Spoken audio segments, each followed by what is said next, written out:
Hi guys! Welcome back again sa aking vlogging channel, and ito ay pangalawang channel ko. So, what to expect here is basically yung mga ganap at hanas ko sa buhay. Yung mga daily vlog lang, yung mga kaganapang di masyadong interesting.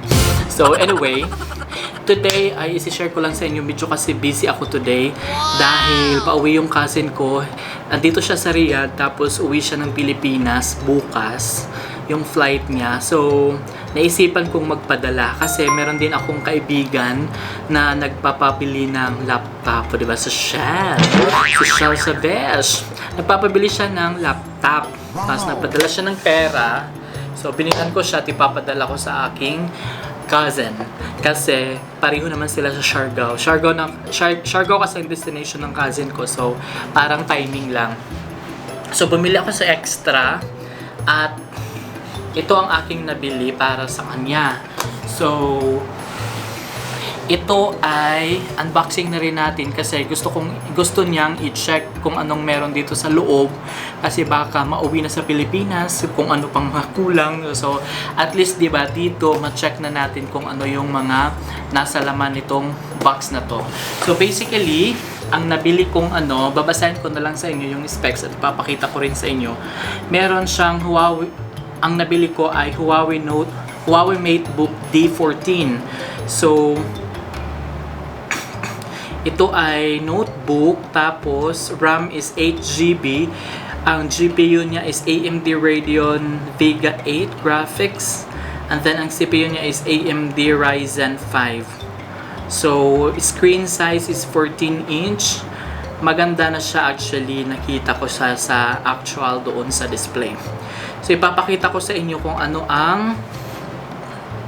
So ngayon ipapakita at i-unbox ko sa inyo kung ano yung nasa loob nito. Actually, hindi natin siya i-try kasi titingnan lang natin kung anong laman talaga nung box. So medyo mahirap siya buksan.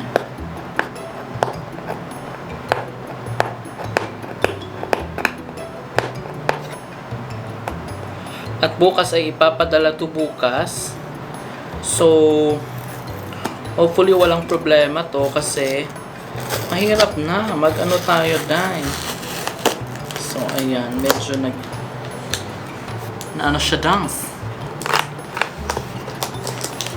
So kung bibili din kayo ng Huawei notebook, yung Huawei laptop, ito yung ma-expect nyo. Maganda siya actually, gusto ko siya. 14-inch. Ayan.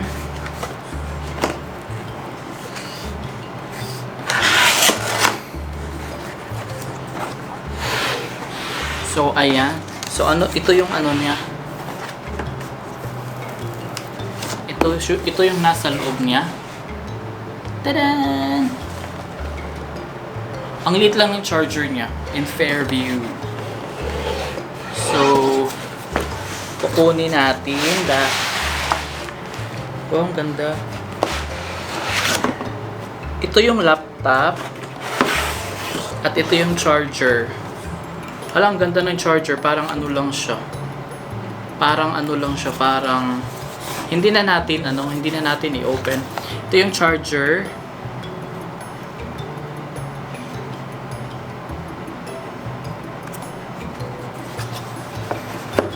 At ito ang laptop. So hindi na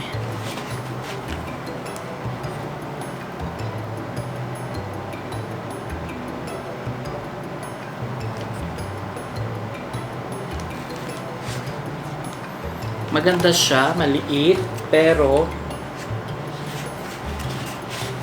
powerful na kasi ito kasi i5 siya. So, hindi na natin i-open kasi hindi naman sa atin. Hindi naman sa atin, so hindi na natin i-open. Meron din pala siyang manual. So, laptop, charger, and manual. Yun lang yung laman. Ang ganda niya.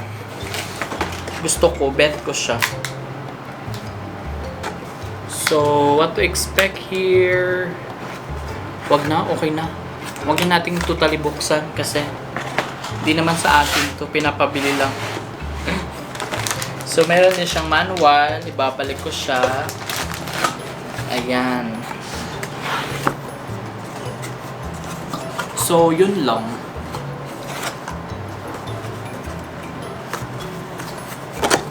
So, basically, yun lang yung ganap sa vlog. Yun lang yung ganap natin, mga besh, sa vlog na to. Ano bang i-expect natin? Wala. So, yun lang. Wag na nating anuhin kasi hindi natin siya bubuksan ng todo. Ayan. So, ayan. Congratulations. Meron kang laptop na Huawei MateBook D14. So, color gray. Ang ganda niya. Gusto ko siya. Bet ko siya. So, ayan. I hope guys that yun lang. Wala na tayong masabi. Wala na tayong masabi, besh. So, ang next natin na vlog is mag-hauling tayo kasi bumili din ako ng mga padala ko sa bahay. Ayan. So, next vlog na yun. So, thanks for watching guys. Have a great day and God bless. Bye!